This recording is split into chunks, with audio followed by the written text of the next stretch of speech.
umuntu ushaka kugabanya umubyibuho yirinda kunywa arya. Icyo ni kimwe.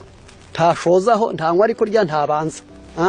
Amazi yanywa mu gitondo abyutse, akongera kuyanywa nimugoroba, ariko ku biryo yagera ku isahani akarya ibiryo gusa bitagira ikinyobwa.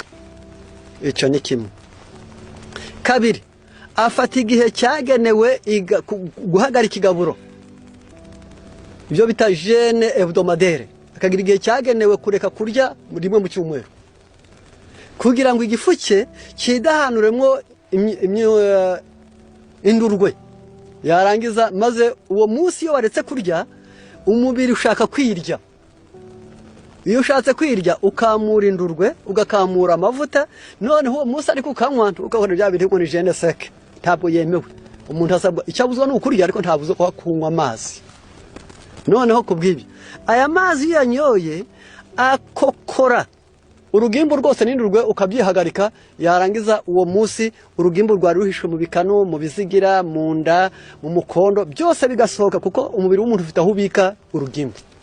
Icyo ni icya kabiri. Ku ngingo ya gatatu, umuntu aba agomba kurya bita repas frugale. Ni igihe cyagenewe kurya ibyo kurya bitaryoshye, aribyo Daniel yavuze ngo nta byo kurya biryoshye nigeze nasamira. Iminsi 21 ntabwo yigize abaho atarya, ahubwo yari ibyo kurya ariko